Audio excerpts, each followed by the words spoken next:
Bahis Analiz Merkezi'ne hoş geldiniz. 28 Ekim Salı bülteniyle karşınızdayız. Nelerimiz var? Lecce Napoli'yi ağırlayacak İtalya'da. Bu maça değineceğiz. Eintracht Frankfurt, Borussia Dortmund. Devlerin mücadelesi çok keyif veren iki takım. Bu mücadeleyi konuşacağız. Ve en son İsviçre'ye gidip Thun Winterthur maçının detaylarına ineceğiz. Canlı tahtamız ve player tercihimiz her zaman olduğu gibi olacak.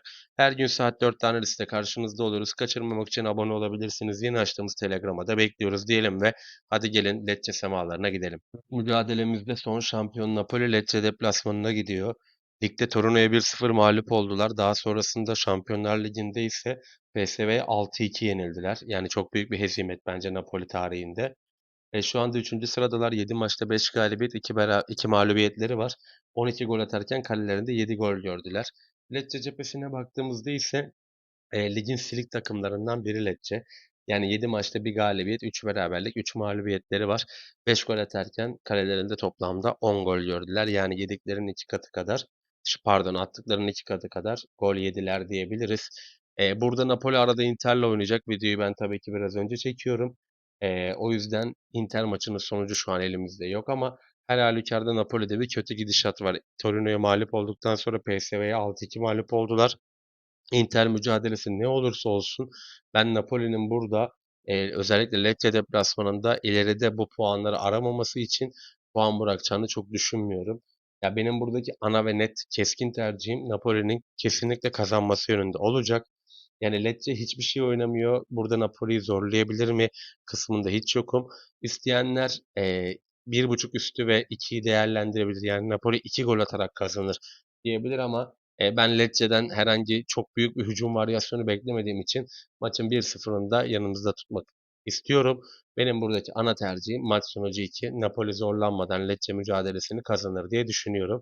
Hadi gelin şimdi ikinci maçımıza geçelim ve orada neler konuşacağız? Frankfurt'ta neler olacak? Onun detaylarına bakalım. Almanya Kupası'nda Eintracht Frankfurt Borussia Dortmund'u ağırlayacak.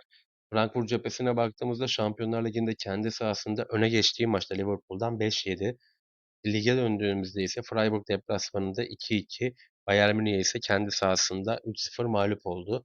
Son Şampiyonlar Ligi, Liverpool'dan önceki Şampiyonlar Ligi mücadelesinde ise yine aynı skorla Atletico Madrid'e 5-1 mağlup olan bir Frankfurt var. Ligde Mönchengladbach'a 6-4'te geçmişlerdi.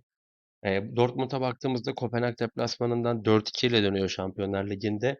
Der Klassiker'de Bayern Münih'e 2-1 mağlup oldular. Ondan öncesinde Leipzig'te 1-1 berabere kalıp Atletik Bilbao'yu 4-1 ile geçmişlerdi. Yani iki takımın da hem savunması SES veriyor hem de hücum hattı bence çok iyi. Özellikle Eintracht Frankfurt'un oyun planı yani Eintracht Frankfurt tuttuğu takıma çok atabilir ama yakalandığı takımdan da çok yiyor. O yüzden bu sene bence iddiacıların yani bizlerin en sevdiği takımlardan biri Eintracht Frankfurt olacaktır diye düşünüyorum. Bu maç özelinde ne düşünüyorum? Öncelikle bu maçta belli başlı noktalarda rotasyon olabilir. Yani kadroları beklemekte yarar var. Şu anda maç 20.30'da oynanacak Salı günü. O yüzden 19.30 gibi kadrolar zaten internete düşer. O yüzden kadroları beklemekte yarar var ama her ne olursa olsun iki takımın da kültüründe kapanmak yok. Özellikle bu sene hiç yok. O yüzden benim buradaki ana tercihim ilk yarıdan bu mücadelede bir gol sesi duyacağımız yönünde olacak. Gol dakika 15'e kadar gelirse bir golü daha değerlendirilebilir diye düşünüyorum. Benim buradaki ana ve net tercihim ama analist mantığında baktığımızda ilk yarı 0,5 üstü çok ideal görünüyor. Her gün saat 4'te analiste karşınızda, her cuma saat 6'da bahis eğitimiyle hafta içi her gün saat 7'de ise lig analiziyle karşınızda oluyoruz. Kaçırmamak için abone olabilirsiniz diyelim ve hadi gelin çok analiz edilmeyen İsviçre Ligi'ne bir gidelim. İsviçre Ligi'nin flash takımı Thun Winterthur'u ağırlayacak. Thun geçtiğimiz sene İsviçre 2'de olmasına rağmen şu anda baktığımız zaman lige bomba gibi bir giriş yaptı.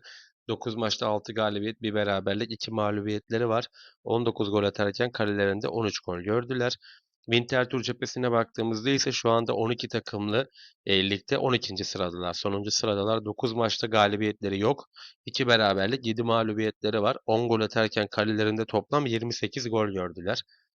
Yani maç başına ortalama 3 gol yiyorlar. Şimdi Tun'un formuyla Winterthur'un bu formsuzluğunu karşı karşıya getirdiğimizde Tun açıkçası çok ağır basıyor. Son maçlarına baktığımızda Servet'i 3-1 ile geçti Tun. Deplasmanda Setgalen'i 2-1 ile geçmeyi başardı. Young Boys'a 4-2 mağlup oldu. Basel'e 3-1 mağlup oldu. Neuchâtel Xamax'ı 2-0'la geçmeyi başardı. Winterthur cephesine baktığımızda ise Basel'den son maçta 3 gol yediler. Öncesinde Vaduz'u 2-1 yendiler. Akabinde yani onun öncesinde daha doğrusu Lugano'dan 4, Servet'ten 4 gol yediler. Şimdi burada baktığımız zaman Thun çok gol atabilen bir takım. Winterthur da kalesini gole kapatmakta çok zorlanıyor. Benim buradaki ana tercihim Thun'un minimum 2 gol atacağı yönünde olacak. E, 1 ve 1,5 üstü değerlendirilebilir ama ben direkt olarak Tun'un 2 golünü alacağım. Benim buradaki ana tercihim ev 1,5 üstü yönünde olacak ve net bir skor bekliyorum Tun'dan.